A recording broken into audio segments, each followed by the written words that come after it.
Hello and welcome in everybody. Thank you so much for being here today on day 64 of the income stream. This day is day 5 of a 5-part series here this week about starting your business from scratch. So proud of all of you, especially those of you who have taken action already. If this is your first time watching me here, no worries. My name is Pat Flynn, here to help you make more money, save more time, and help more people too. And if you haven't watched those first parts, you can watch those things later. For right now, we're gonna do a really great recap video. 12 business lessons learned in 12 years of being an entrepreneur. And I wanted to pass it along to you. We're going to have a great discussion today here with those who are on live. Thank you again for joining me on the Income Stream.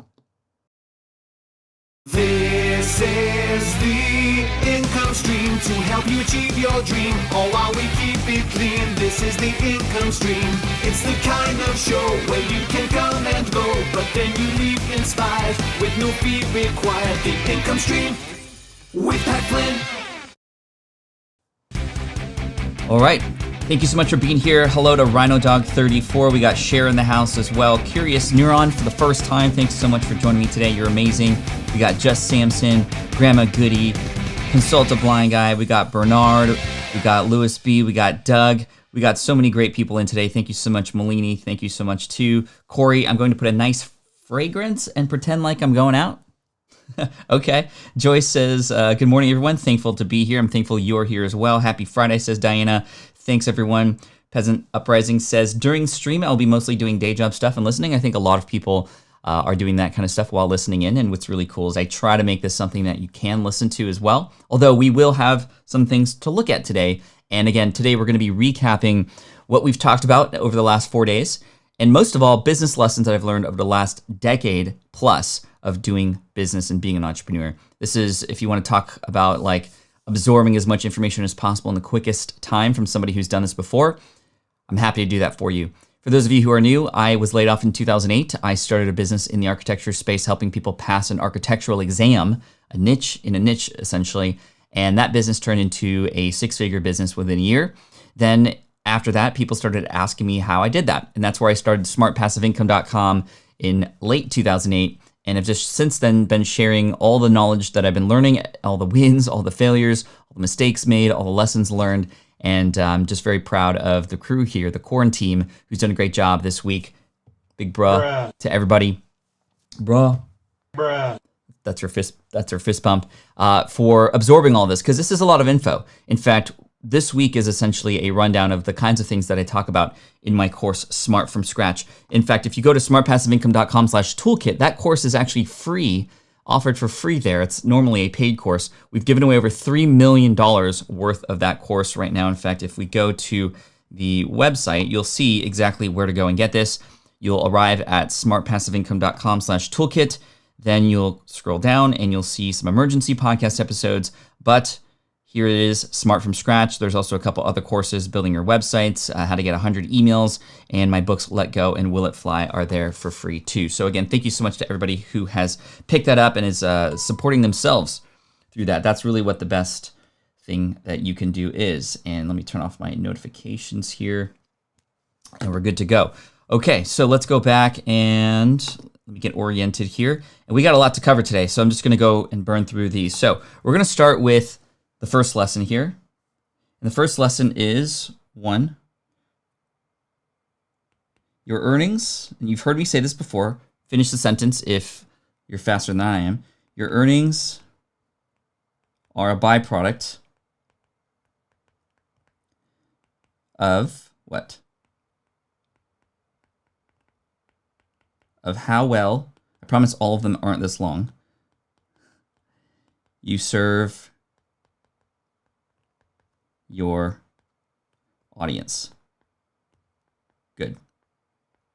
Your earnings are a byproduct of how well you serve your audience. And this is really important to understand, that the money that you make is a result of how helpful you can be, how well you serve your audience. And that's really what it's all about. All good businesses, all great businesses, ones that do well, ones that support their creator, the owner, the founder, are ones that help people in some way, shape, or form, who help save time, who help make money, who help make things more convenient, who help take the complicated process and make it much more simple to understand, who can help with an inconvenience, right? From a physical product like the tripod Our earnings from the tripod, in fact, we're almost sold out of this product now. Our first 10,000 that we ordered are almost gone, and thankfully there's another shipment coming in very soon. But we focused with this product, and it was shaped to be the most helpful tripod that allows vloggers to, have it in vlogger mode and then boom, open it up into tripod mode. And because this is helpful and it's solving a very specific pain, not just a general all-in-one tripod, but it really focuses on that pain that vloggers had specifically, then it's performed very well. People have shared it, they've reviewed it, it's been going very well. All of my online courses, all the products that I recommend as an affiliate, it is always based on what I know my audience needs help with most. And the better that you can understand what those problems are, the better and more likely your chances are to succeed. So we've talked a lot about this week about honing in on exactly who your target audience is and what they might need help with, having conversations with them so that you can also understand the language that they use too. Absolutely, absolutely important. How you doing, Just CMT? We got Coach Dev in the house. What's up? Welcome in. Is it sad that I knew what he was saying as soon as he said it, your earnings? No, it's not sad. That's good, because that means that I'm saying it enough times for it to be ingrained in your head, and I love that. Thank you so much. Fly ride me too, Joe. Okay, I feel like my wife would tell me to stop flicking the switch pod. It is sort of, I've seen people call it the adult fidget spinner. It is something that definitely you just kind of want to keep doing, which is really, really cool. Anyway, just wanted to make sure I pass on that lesson to you. That's sort of lesson number 1. Let's move on to the next one. 2, the riches are in the, I feel like the sloth from Zootopia. Riches are in the niches. The riches are in the niches. Now, what do I mean by this? When I say the riches are in the niches, I'm essentially saying that you need to narrow down who it is you're focusing on and who it is that you're serving. If you were trying to create a general fitness website, for example, you're going to struggle very hard, especially because not only is that very competitive and there's a lot of big, giant brands with a lot of money getting involved to try and help everybody in the fitness space, but there's people who have specialties, who are likely to attract people more, who are more interested in a specific topic, who have a specialization. You need to have your own very focused specialization too. One that allows people to go, oh, you are my guy or you are my girl. That's, you are exactly who I was looking for. And I've said this before, but Jay Abraham, a very famous old school marketer, once said, if you can define the problem better than your target customer, they're going to automatically assume you have the solution. And when you define who your target customer is so well that you understand exactly what they're going through, you have so many more advantages as a result of this, right? So your advantage by starting small, your advantage by riches are in the niches are, number 1, there's less competition. Number 2, it's more easily capable for you to have people understand that you're for them. So you can become their go-to person, their favorite much sooner, much faster. Number 3, you'll be able to find where these people are much faster. In fact, they tend to find each other and put themselves into little groups on Facebook, on LinkedIn, on Instagram, different channels, different people who are already serving that audience are also more likely to be found too, as opposed to the ones who are more general and are talking about all those different topics. Number 4, it's more likely for you to find a specific solution to somebody's specific problem in that space. And number 5, it allows you to grow in the way that you want to grow after, meaning, and this is the example of starting 1 inch wide, going 1 mile deep versus 1 mile wide, 1 inch deep. You can get deeper with a particular audience and understand how to better serve them. But when you do that, you can then expand horizontally. Maybe you go 2 inches wide, 1 mile deep.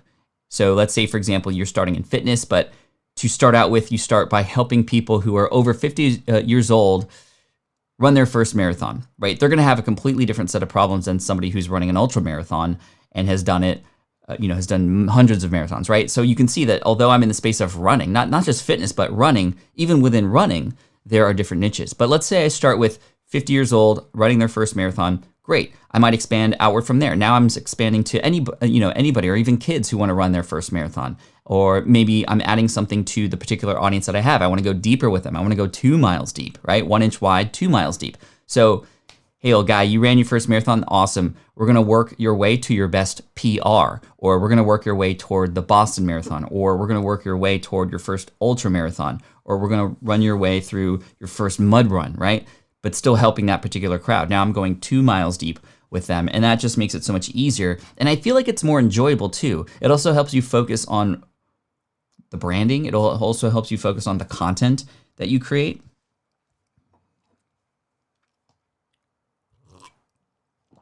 By the way, thank you so much for being here today.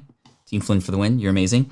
We're going to go through a lot more lessons for sure. I just want to make sure if Love it, Just Samson, all fired up today. That's great. How's everyone else doing? Says Dole Whip Dad. Cool. And by the way, if you have a question, make sure to pop it in the chat, but use the word question in all caps to start that way so I can understand what your question is. And so let's keep going here. Francis says, OMG, my group is over 50. Hey, there you go. Awesome. Good morning. Fun will now commence. Okay, let's keep going here.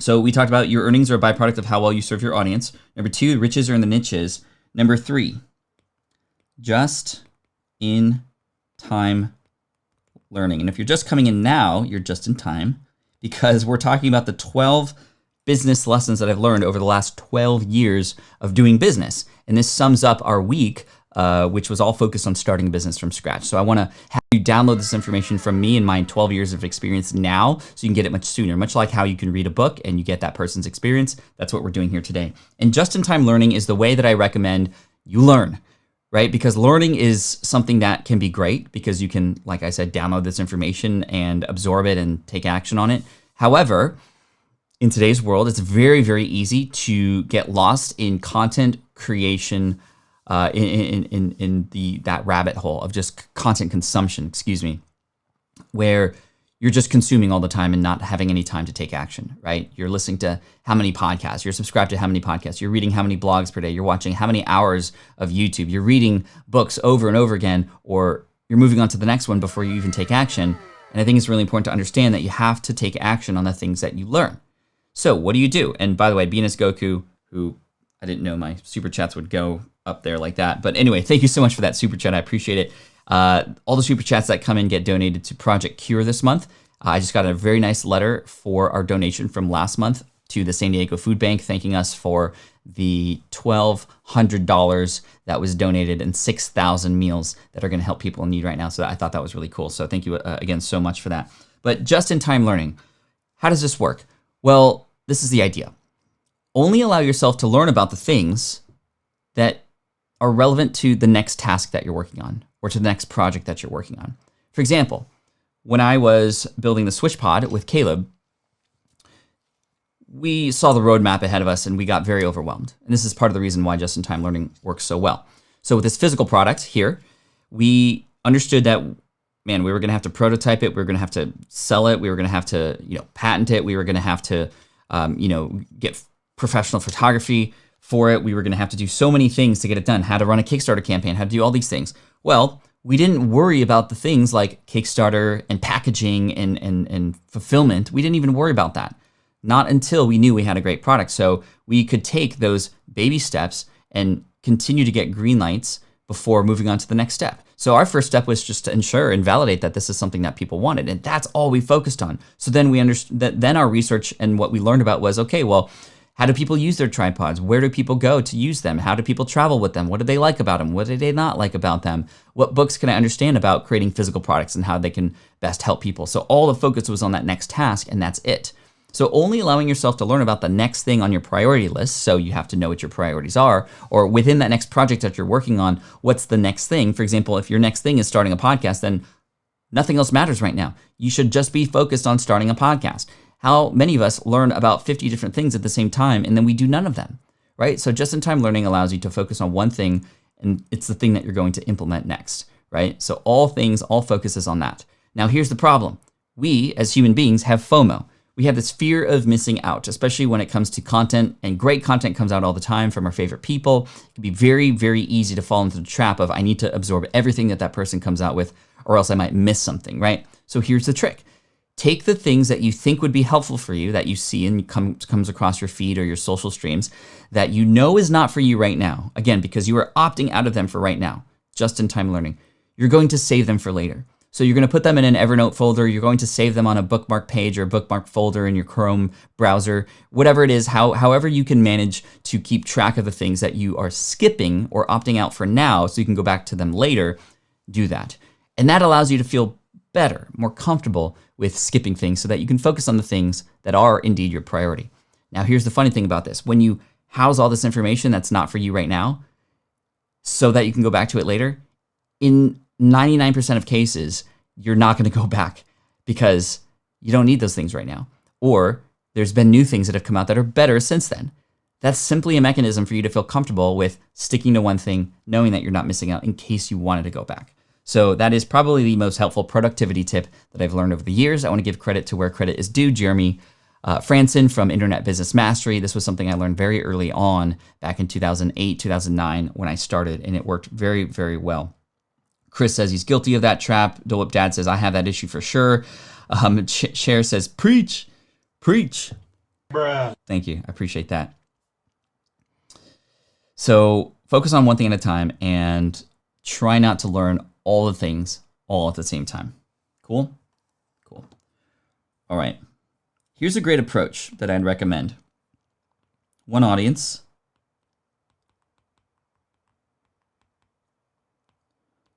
One product. One channel. This was something that was discussed in a podcast episode I did with Clay Collins, who is the founder of Lead Pages. And in fact, this was a very interesting episode because we recorded it once and we both knew that it wasn't really great. So we ended up recording it again, and it became one of the most downloaded podcast episodes in SPI podcast history. And I'm going to actually pull this up and see if I could find it. I don't necessarily remember the number off the top of my head. But let's go into the computer really quick. I'm going to go up here and I'm going to go to search. I'm just going to type Clay Collins. And it's in the 200s, I think. So where is it? Here we go, 263. This is what I'd recommend you listen to. This is the most popular podcast episode in SPI history with a guest on it. 263, Laddering Up. And in this episode, we talk about how to go from, like making $1,000 to $10,000 to then $100,000, right? Laddering up.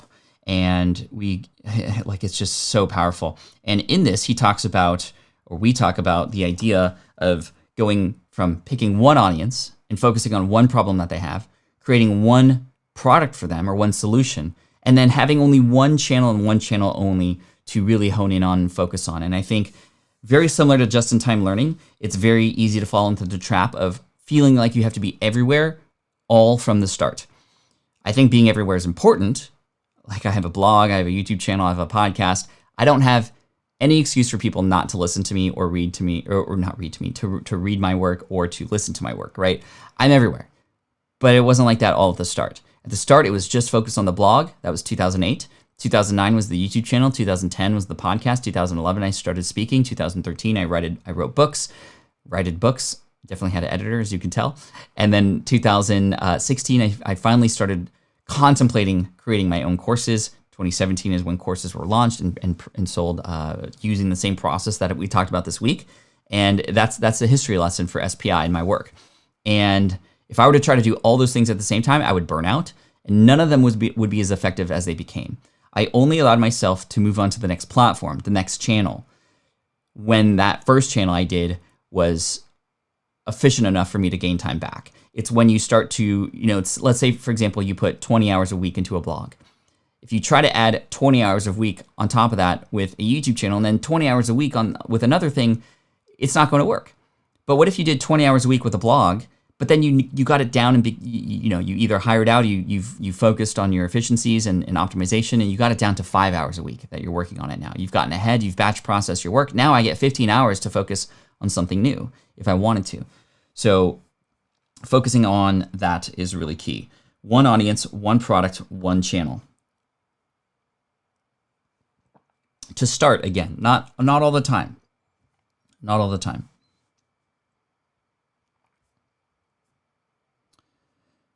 Great. So much value for free. Thank you, Dustin Job from Japan. Super cool. I love the worldwide audience here. Guilty, says Consultant Blind Guy. All good. We're all guilty of this. This is all from my own personal experience as well.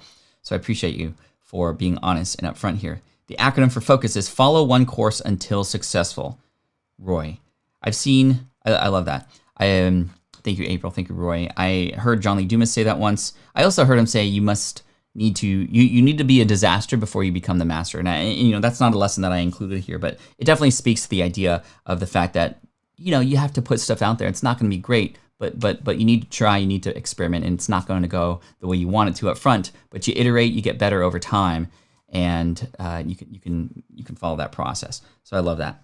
Great discussions happening. I appreciate this. We are talking about the 12 things that I've learned, business lessons over the last 12 years of doing business and being an entrepreneur. And I'm passing this on to you. And it's a great recap, a great sort of cherry on top and finishing off of this week, which is all about, all the streams were all about starting a business from scratch. So let's keep going here. Number 5, 100 emails. What do I mean by 100 emails? Well, just to give you some resources here for you, if you go back to the Online Business Toolkit page, down here you'll see a challenge to get to 100 emails within 72 hours. So this is a challenge. It's totally free. You don't need to buy anything to participate, but emails are very important. I made the mistake in 2 of my businesses. I look like a lot of people ask me, Pat, if you could change one thing about the way that you built your business, what would you do differently? I would have definitely started my email list sooner. I always kick myself realizing that I could have made so much more progress, so much faster, because this stuff grows exponentially. And you have time on your hands, time starting now to build your email list, to get it growing, because your email list is not just a way to sell things. And yes, that's important too. And in fact, with one of my businesses, the architecture one, I came out with a product. I had no email list. If I had an email list, perhaps bringing people on because I gave away a few practice exam questions, or even just getting them interested in a newsletter and updates about that particular industry, when I came out with the product, it could have been so much easier. I could have had a 4 or 5 figure day on the first day that I launched, versus slow trickles because people had to go to the website and then had to find the little link at the bottom of the homepage and then click through from there. And in addition to being a great place to sell things, more importantly, your email list is a great place to communicate with your audience. And this is how you could stand out from those who are just blasting their list and people with promotion after promotion. Email is a 2-way communication platform. And if you consider it as such, especially when you're just starting out in business, it allows you to get better tuned into what it is your audience needs help with. One of my favorite emails to send is one that just asks a question, and it says, what are you struggling with right now? Or what's your number one challenge related to blank? And then getting replies, because those replies can tell you what people need help with, what they want you to write a blog post about, or who you should have a guest on the show for, to have and match that expertise to that problem, or what products to create, or how to talk to people in your space. These emails become absolutely key. An email list is also an insurance policy. If your website were to be hacked, like mine was in 2013, well, I wasn't able to access my website for 2 weeks. I lost tens of thousands of dollars as a result from ads and normal traffic-based income. However, I knew I was going to be okay because I had an email list, and I was still able to communicate with my list and even send them to my podcast still, and still provide content to them because I had an email list, even though I didn't have a website. And so I felt very confident that all was going to be okay because I had this email list. And then finally, an email list is a great way for you to understand how to just nurture your audience and get them to understand that you're there to serve them, even in an automated fashion using your autoresponders. Meaning, and if you don't know what an autoresponder is, that is essentially a way for you to continually deliver emails to people that you've written ahead of time, so that essentially people get trained in your list to open your emails and get value. And then when you have something noteworthy to share that's in real time, like a promotion or an offer or a recommendation of some kind, or something newsworthy happens in your life that you want to share, more people are going to open that email, more people are going to click that link in that email, and you're going to have much more success. So I'd recommend you start by trying to get 100 emails at the start. A lot of people who want to start an email list consider it impossible because they want to go big really quickly. Just get 100 emails of people who are interested in what you have to say. And if you want to learn how to do that, just simply go to smartpassiveincome.com/toolkit, and you can arrive on this page here and you'll get access to that. So let's keep going here. Number 6, find and define. Defined, is that a word? Not really. Your superpower. Now this is a tough one because first let me tell you why finding your superpower is really key. Your superpower is something that allows you to stand out. Many people in the business space call it your unique selling proposition, but it's much more than that because a unique selling proposition is positioning for your product and how it serves that particular audience and how it's different than others, what's unique about it. But I think it's more important for you to understand what's unique about you. What is your own selling power? For example, I remember I wrote about this in my book, Will It Fly? I gave everybody a scenario where if you were to take your idea and go into the Shark Tank, right? The Shark Tank with, Mark Cuban and Mr. Wonderful. And Mr. Wonderful, you know how he has his hands like this. He's listening to your pitch. And then he goes, okay, Jim or Pat or whatever your name is. What is stopping me from hiring a whole bunch of people to do exactly what it is you're doing and crush you? Why should I hire you? Why should I partner with you? And this is a really, really important question to consider. And I want you to put yourself in that scenario too. Because truly, a person could talk about the same things that you talk about, write about the same things you write about, podcast about the same things you podcast about, create the same products that you create. Now, in the physical product space, obviously, there's patents and such. But still, what's going to be unique about working with you? And it's really important to hone in on the superpower because this is something that will convince a person to work with you. This will be what people get excited about in terms of why they should know, like, and trust you. And this is what allows you to have no more competition. This is what allows you to complement the competition. And what I mean by complement, not like, hey, you have a great product, but what I mean is if you have a superpower, you can essentially tap into existing audiences that are out there already. This is a great way to start. The more that you can hone in on your superpower, the more likely it is that you're going to, quote unquote, infiltrate another audience. And I hate that word because it's like you're sort of spying and trying to get in there. But what I mean is you're going to actually be invited by your competitors to come on because they don't have the same specialty that you have. This speaks to, again, the riches are in the niches, but with your superpower and what it is that you have to offer. Here's an example. I interviewed a woman and she is a dog trainer and she wanted to go online. She was very big in her local area. She trained a lot of dogs, but she wanted to go online and expand her audience and potentially build an online course, maybe even create a podcast. But we talked and she was getting very discouraged because she saw there were so many other people out there already doing this online. And she was considering, well, I don't have anything that's really different that I can understand how I can compete. Like I'm coming in late to the game. Well, when you come in late to the game, you actually have an advantage because you're able to see what's out there and what's not out there, and you can fill in those holes and create something more special and specialized. So we eventually determined that her specialty, her superpower in the dog training world was teaching super vicious dogs how to train dogs that would probably bite your hand off if you tried to pet them. And so that was what she wanted to hone in on. That's what she knew she was good at. She didn't get hired for that in her local area. She didn't even really consider that to be a superpower. It's just something that she knew that she was really good at that a lot of people didn't talk about much. And so that was a sign. And then guess what has happened since then? She's been actually invited on all these different dog training podcasts as the specialist in how to train very vicious dogs. Because a lot of these people who have giant audiences aren't specializing in that. Yet there are people in their audience who could benefit from that content. And now they're doing partnerships and affiliate programs together, and her content is specific to those people, and they go to her, and the competition pushes their audience to her when they need that help because they can't help in the same exact kind of way. So I thought that was a really cool story and one that's hopefully resonating with you. Quick coffee. I need to down this coffee before it gets cold, so give me a minute. Really quick, tell me of the 6 things we've talked about. We're halfway through right now. Of these 6 things, which one is to you the one that is either the most important to you or the most enlightening or the one that you feel resonates with you most? Let me know while I sip this coffee.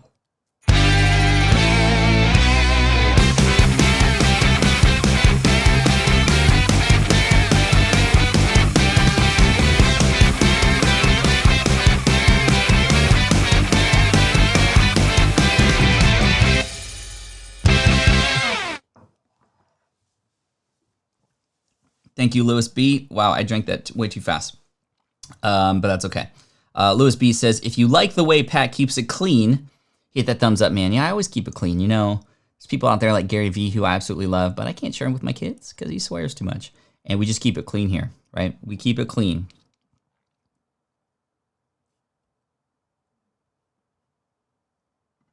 Apparent Art says, how far into the business creation process do you need to be before starting an email list? You could start even before you have a business. In fact, this is what I often teach people. If you want to get started, start by coming up with some ideas about who it is you want to serve and what you can get excited about potentially. You don't have to necessarily even have a business idea. You just have to have an interest in learning more about that crowd and bring them into an email list and use that communication platform to understand more about them and build from there. A lot of people start their businesses with no website, but an email list, and they go from there. Just-in-time learning, emails, finding my superpower.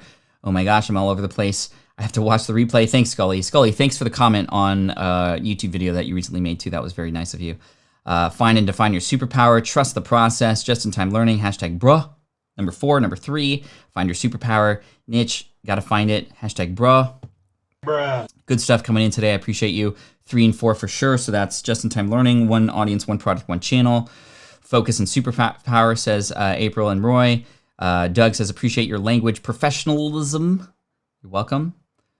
My superpower is being able to explain the same concept in different ways so many different people can understand. I love that. Remodel Media. That's great. Pat is so much easier to listen to because he keeps it clean. Hashtag superfan. Thank you so much. I appreciate that. The superpower is the one I need to work on most. Now let's talk about that a little bit further. If you have my book, Super Fans, you'll understand that there's a section in there about understanding. No, it's actually in Will It Fly.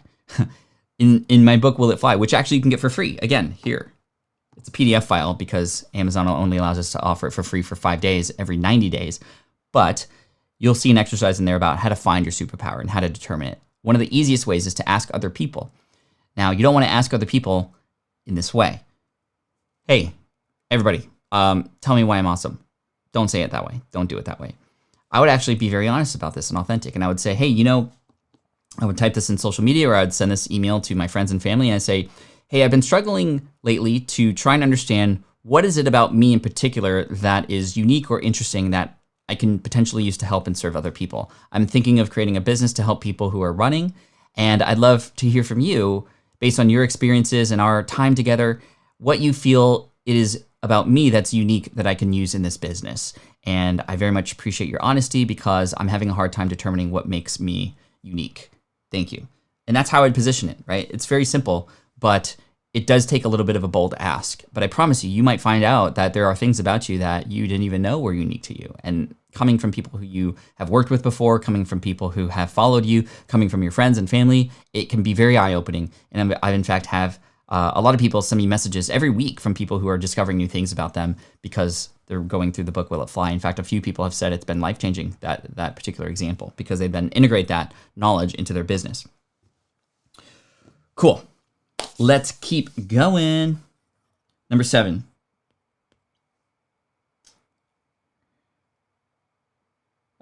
Lean in. Let's see. Lean in on what's working. And there's a number of different things that you can look at to see what's working, right? Conversations. Analytics, of course. And the reason why this is a lesson is because so often we entrepreneurs, we want to do all the things that we've started doing. And oftentimes when I coach people, we get sort of an audit of all the things that are happening in the business. And then when I ask, okay, I'd like you to circle, because we often do the Post-it note exercise. I want you to circle or point to the Post-it note or pull the Post-it notes out or whatever that are the ones that are actually working for you, that are actually bringing in business, that are actually building your audience and subscriber base. And then in a sea of like 20 different things that a person does as far as tasks and things they're focused on, usually it's like 3, right? This is the 80-20 rule, right? 80% of your results are often going to come from 20% of the actual things that you're doing, right? And so let's get rid of or actually focus on removing the work that is not working as well. Optimization is key here. And it's really hard for an entrepreneur to do this because often we want to try the next big thing and we get so persuaded by all the amazing people out there who are talking about all these different strategies. And when we start to add in these new strategies, what are we doing? We're saying yes to something, but at the same time, we're saying no to the thing that we once said yes to. And then it just becomes this cycle of death where you just keep sabotaging your own stuff with new stuff. It's the stuff that you said yes to, you're saying yes to something else and then saying no to that. And it just becomes this vicious cycle. And we don't want that, right? So every once in a while, perhaps once a quarter even, I'll spend some time really focused on this. And I'll put an hour in my calendar just once a quarter to go, okay, let's do an assessment. And I've conducted a podcast episode once before. I've written about this. On the team, we actually do this together. It's called Stop, Start, Continue.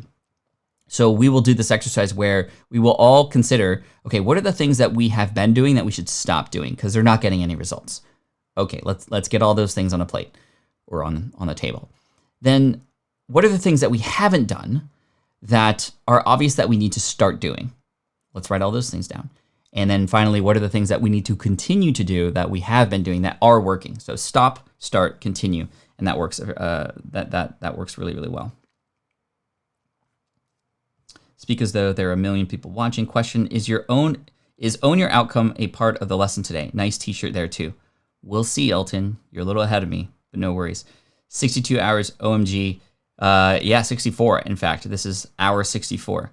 I'm excited to get to 100, by the way. Totally making that post in the next couple days. I've done it years ago, and it's been great hearing back stuff I wouldn't have realized on my own. That's awesome.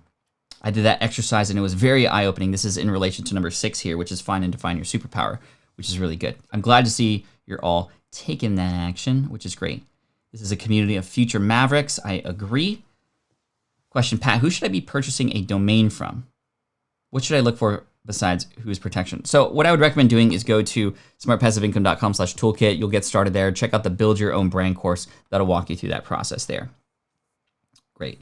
Moving to Orlando says, question, do you schedule your emails or YouTube videos on the same time? Example, every Friday at 10 a.m.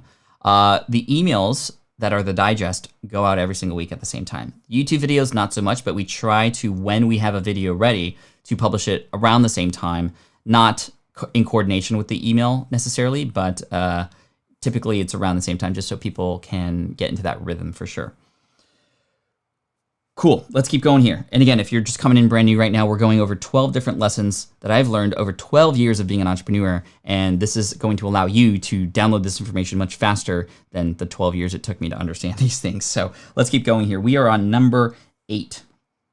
This is a really important one. Your business is not, emphasis on the not, the most important thing. Off the screen a little bit, but you get it. Your business is not the most important thing. So often, when I have conversations with business owners, especially at conferences back when we were allowed to go to conferences, after the conference, we're all tired, we're just sitting, chilling, having honest conversations, maybe having a scotch or something at the bar and just unwinding a little bit. We get really honest with each other, and it's a great time because we can be very honest with groups of people who we trust at that time, which is really great. And oftentimes I hear the same story over and over again.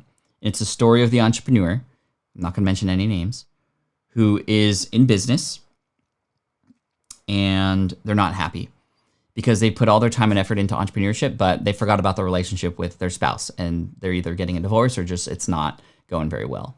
Or their kids have grown up so fast and they only wish that they had spent more time with them during this time.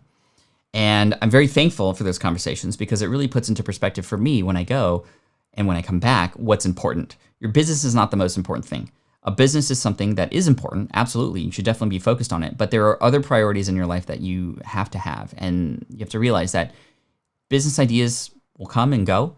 You can always make more money later, but you can't get time back. And relationships are the most important thing, especially with your family and your kids. And so don't let the business get in the way of those other things in your life that are important to you. I also know a lot of entrepreneurs who have sacrificed the things that they love doing to try and make their business work. And even if their business works, they're not happy. I know some people who have completely shut out any sort of interests or hobbies in their life. And that's just sad. I think it's really important for you to actually be happy while building a business too, because when you build a business and you're excited doing it, and I'm not saying it's going to be all rainbows and unicorns all along the way.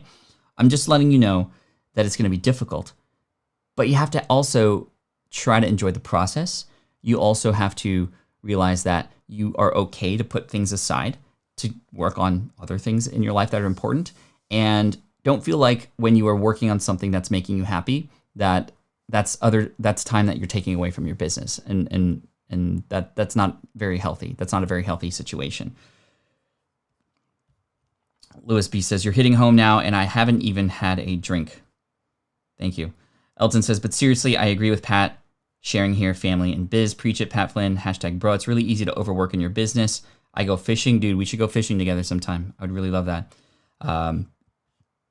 We should just do like SPI back like later when we can do trips and stuff. It'd be really fun to do like an SPI fishing trip just for anybody who's interested in fishing. And then maybe like an SPI, LAN party, right? Where we just get together and play Fortnite together or something for anybody who's interested in that. Just like different community events that are just about different hobbies. I think that would be really cool. Anyway, I'm glad this is hitting home. I think it's really important. Someone once said their goal was to have their work be for their life and not their life be for their work. Love that, Francis. Martin says, but I love unicorns and rainbows. Yeah. And you can have unicorns and rainbows, but it's not like they're going to be handed to you, right? You got to work for it. But at the same time, even if you get there, if you overwork yourself, it's kind of too late, right? This is why taking advantage of the opportunities that are in front of you right now are really key. This is why I think it's ridiculous to have to wait till 65 to enjoy life. I think that we should enjoy life and have a little bit more freedom now versus later. LAN party, please. Cool.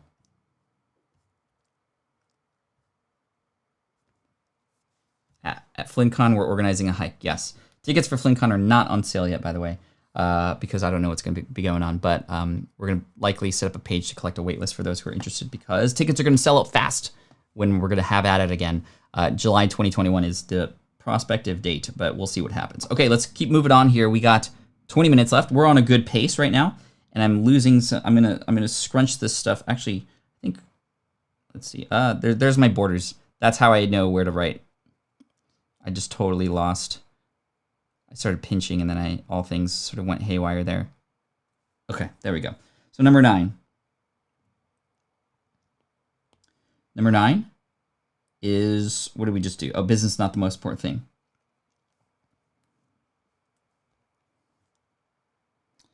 Utilize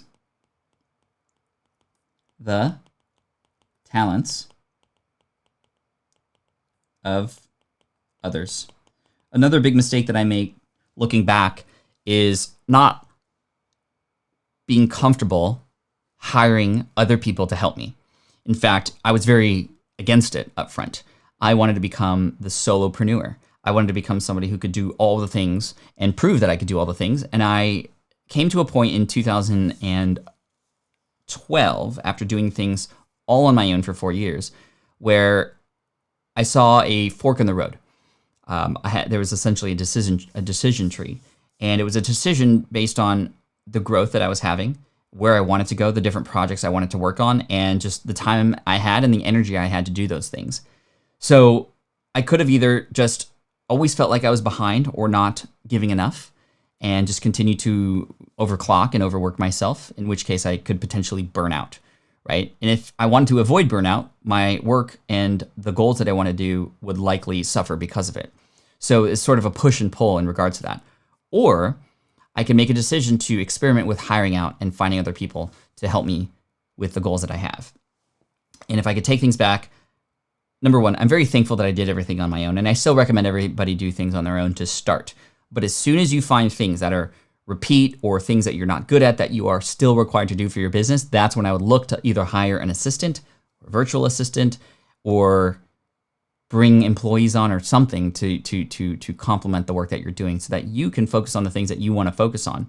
I know a lot of people who are solopreneurs who have attempted to try things on their own, and they either burn out, or their quality suffers, or they just always feel like they're behind and not able to do all the things they want to do. So hiring out is something I wish I had done sooner. And there's so many great people who can do things much faster and better than us for the things that we want to do, and even the things that we're good at and we want to do.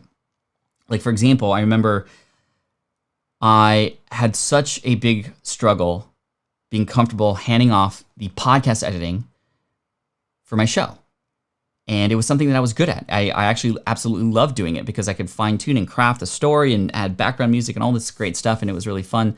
And it wasn't until I had a choice to either not create a second podcast or hire out to make it happen that we hired Mindy on my team, who now has grown into much more. But she was hired to edit my show, Ask Pat. And that show wouldn't have existed without her. And that show has made such a huge impact on my business and the connection I have with my audience and just a giant list of FAQ questions essentially in a podcast that I eventually found out that, wow, this is so amazing. I should hire more people. And now I have a team of 6 full-time employees. I have contractors that I work with to help me do things.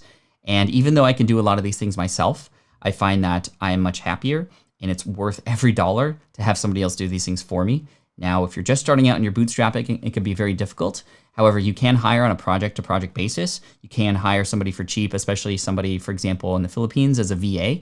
I remember I hired a VA in the Philippines for a while for $600 a month for 40 hours a week. I didn't even understand the economics of that, and I even offered more money, and they said no, because that's just the way the economy works over there. When you make a lot of money in the Philippines, you become a target, essentially, which is sad, but is the truth. And so I was supporting this person's family with 40 hours of work a week for some just development work, and it was an amazing experience. I then hired somebody and hired a team in the US because I wanted I wanted people on the team who would step up and feel like they own the business too with me and felt like a part of the process, versus a VA that you hire overseas, for example. I'd recommend Virtual Staff Finder if you wanted to check them out. This is Chris Ducker's company to help you find a VA that would work for you. But Filipino VAs or overseas VAs especially, they do their job well, and they don't overstep their boundaries. They don't offer advice to go beyond, and they just don't overstep the boss, right? That's the culture. And with at least US based, all the team members I have all have the ability to create something, to offer some recommendation and do better than me. So that's number 9. Number 10. We're at the bottom here. Find the excitement. Now, business, like I said, is not all unicorns and rainbows. But in some way, shape, or form, you have to get excited about it, even if the process is tough. What about the process of that which you are doing, can you get excited about? A lot of times what gets me excited is where things will hopefully end up. And it's that vision. It's that visualization of how people are going to read my book when I'm in the middle of writing a book, and it's an absolute struggle. In fact, when I was writing Will It Fly, it was a 2-year process. I even hired a coach for that because I knew that this book would help people, but I was just having such a hard time writing it.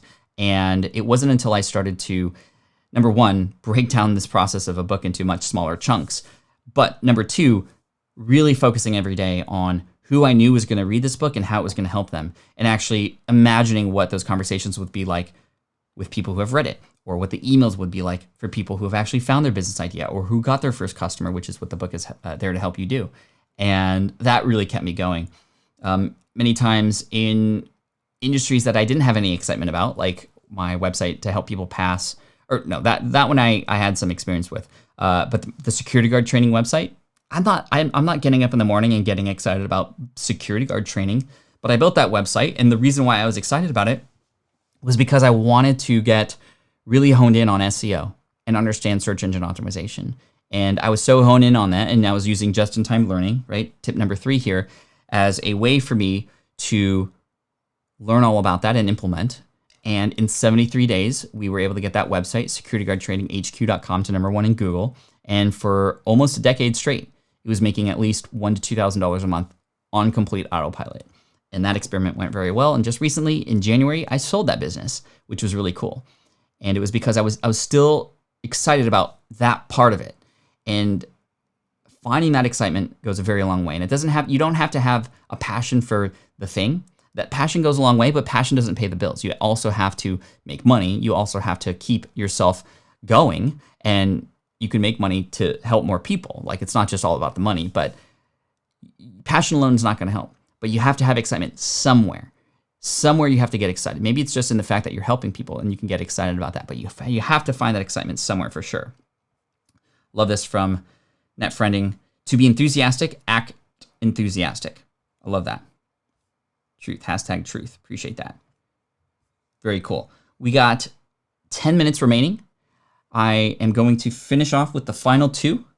And then I'm going to share a little bit about today's sponsor, which is Buzzsprout. Thank you, Buzzsprout, for sponsoring today's episode and today's show. They are a podcast hosting company. I'll talk more about that in a minute. And stick around because they are also giving away, through me, a Samson Q2U microphone that you can use for your podcast too. So we're going to give that away to somebody random who has commented here today. We are right at 1,000 comments. Literally 1,000 comments today. Who's actually the 1,000? This is the 1,000th comment today. The Scooby Life. That's awesome. That's really cool. So anyway, let's keep going here. Number 12 or number 11. Sorry, I can count. The Fortune. I didn't space this out very well. Is in the follow-up. This is just a mantra that I recommend you always tell yourself, because a lot of times when people are promoting something, for example, I mean, this is used all throughout, but when people are promoting something, you promote it and you don't follow through. You don't follow up with people who said they were interested in something, right? You got to keep going and keep understanding more so that you can better serve your audience later. If you're trying to reach out to people, for example, to be a guest on another person's show, we often feel like it's just one email and one email alone. Oftentimes it's the follow-ups that have this perception of, oh, well, okay, sorry, I missed that, or hey, you were actually serious about this. In fact, a classic example of the Fortune is in the follow-up is how I started my website at foodtrucker.com, which also recently sold. To start that website, I created a roundup post. I have a YouTube video about how to do this recently. It's a traffic strategy that I just share all up front with you. And I wanted to collect as many answers to this one question from food truck owners as possible to put into this blog post. And that question was, what's one thing you wish you knew before starting a food truck? What an amazing, valuable post this would be for anybody starting a food truck. And I could crowdsource this information, put it all into one spot. I found emails for 250 different food truck owners. Food trucks often just display those emails on their website. So I reached out and I got four responses back after sending 250 personal emails one by one. I sent it through Gmail because I wanted to be personable. And I only got 4 responses. Now, those responses were really good and I can expand on that, but I really wanted more. I wanted something like 25 or 30. So a week went by. I followed up with everybody who didn't answer, and I got 46 more replies. So in total, I had 50, and that blog post went viral on Reddit. It actually launched the website, and today still ranks for how to start a food truck on the homepage, on the first page of Google. And it was because I followed up. The Fortune is in the follow-up. If you have a coaching program and you have offered a 1-hour call with somebody, great. Awesome. You do that 1-hour call. Is that it? Did you win? Did you make that person happy? Hopefully, but you're not done yet. The Fortune is in the follow-up. Follow up with that person. See what else you can do to serve them. Check on them to see what worked, what didn't. That's going to help you refine your process, but it's also going to help this person realize that you actually care about their success, in which case they might hire you again for another session, for example. The Fortune is in the follow-up. The Fortune is in the follow-up. Okay, and finally, number 12. Own your outcome. It's very simple to fall into the trap of when something happens bad, that you blame other people. And I remember when I got laid off in 2008, I wanted to blame everybody. I wanted to blame the economy. I wanted to blame my boss. I just wanted to blame somebody. And it wasn't until I understood that, well, I wasn't positioning myself in a way where I could own my own outcome, that I was essentially in somebody else's control. And that's why I wanted to be an entrepreneur, because I wanted the outcome to be a result of the work that I did and the focus that I had.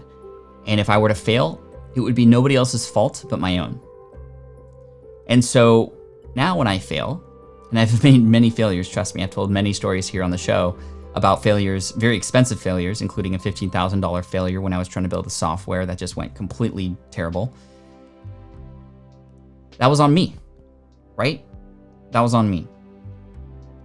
On the other side of this, when you win, when something goes well, no matter how small or big it is, it's really important for you to own the fact that you did it and to celebrate those wins and to get excited about that. I've mentioned this before here on the show too. We entrepreneurs, we often move on to the next thing before we're ready to celebrate the thing that we actually worked hard for. And I think it's really important for you to start that habit of when you win, big or small, when you create that next step, when you move on and you build that website, or you got your first email address, or you have your first customer, please make time to celebrate those wins.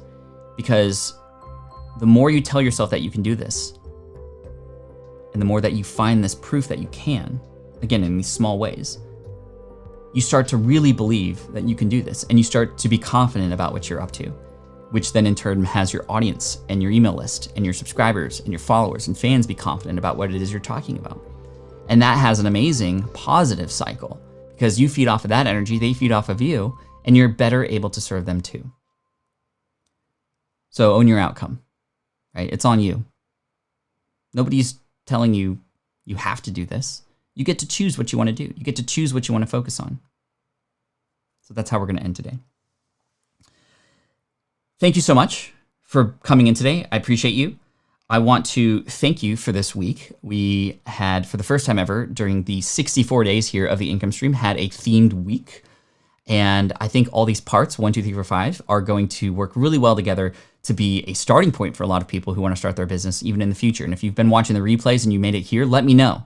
I want to know if you've watched all 5 hours of the income stream this month, or have watched this in the future, and let me know how this has helped you. Let me know also what action you've taken so far. And again, for those of you who are here right now watching live, tell me which of these numbers, 1 to 12, just write the number in the chat, because I'm going to be interested in following up and reading this later. I want to know which number resonated with you the most, or which number you feel you have to work on the most, perhaps. And again, I hope this was helpful for you. Next week on the income stream, and here's the link to go to, patflynn.com/theincomestream. We're going to be going deep into individual platforms. It's platform week here on the income stream, meaning starting on Monday, we're going to focus on a platform, whether it's YouTube, Instagram, or blogging or podcasting. We're going to go deep. They're essentially going to be 1 hour complete A to Z, all about that platform. And what I've learned, because I am everywhere, right? I do have a blog, I do have a YouTube channel, I do have a podcast, I am on Instagram, I am on Twitter, etc. I want to talk about the things that I've learned on those platforms and how you can get started, and the things that are going to help you fast forward your success on each of those platforms too. You don't have to do all those platforms. In fact, you should only do, like I talked about in tip number 1 here, 4, right? I'm sorry I didn't tell you to pick the number with the numbers displayed, so I apologize about that. But 1 channel. We're going to talk about all the channels next week on Platform Week. So make sure you hit subscribe if you haven't already. Hit that subscribe button, and that'll be awesome. And I'll see you this weekend as well. This weekend, we're going to do a load of website reviews and YouTube channel reviews. So make sure to come back in if you have a website, especially because you might be selected to have your website be reviewed by me and the chat room here, which is going to be really cool. And we're also going to do YouTube channels too. Also, check out Xenia and Vlada's YouTube channel. They just updated their channel artwork, and it's just awesome. It's just absolutely awesome. So thank you again for today. And let's select a winner. Again, thanks to Buzzsprout. Buzzsprout is a podcast hosting provider that is the best out there in my opinion, because it makes it super simple. They also have this ability to do things like, and they just care so much about their podcast listeners, right? And they're always looking for new ways to help improve the process and just make things easier for you. And for example, they have this thing that just came out that allows you to magically master your files. When you upload your MP3 file, it'll normalize it for you, which means all the levels will be exactly where they need to be without you having to do anything else. They'll process that for you. And if you go through my affiliate link, which is smartpassiveincome.com/Buzzsprout, again, that's smartpassiveincome.com/Buzzsprout. If you click there, that's an affiliate link, by the way. As you can see, we've partnered together. You get 33% more time on whatever paid plan you choose. 33% more time on whatever paid plan you choose, which is really great. So smartpassiveincome.com/Buzzsprout, and they are the ones who are offering the free microphone today, which is really great. So let's go into the chat. We have 1,300. And what I'm going to do is I'm going to take this camera. Hopefully it doesn't undo itself like it sometimes does. And I'm going to turn this around, and you'll see your chat right there. And what I'm going to do is I'm going to put my cursor on the screen right here, and I'm going to play the song, and wherever we end up on, whoever we end up on, that's the winner. So I'm going to scroll all the way to the top first and then scroll down. And if I select you, okay, so we're going to start here, and I'm going to scroll down, and if I select you, I'll tell you what to do next. But this is for a Samsung Q2U microphone, thanks to Buzzsprout. Again, smartpassiveincome.com/buzzsprout. Here we go in 3, 2, and 1. Scully,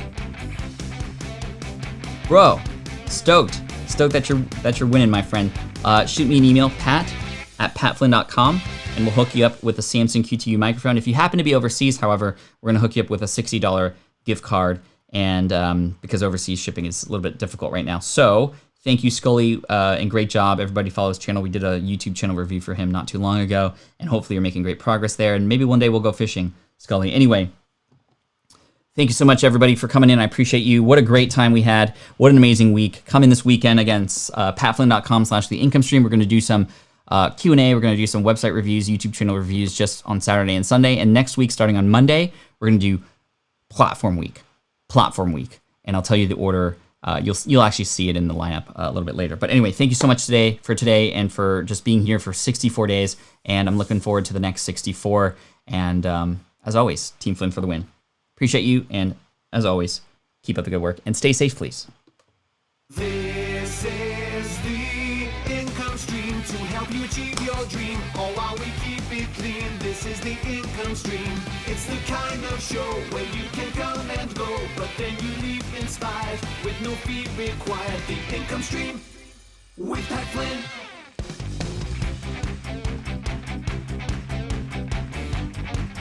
Okay, 12 lessons. You got this.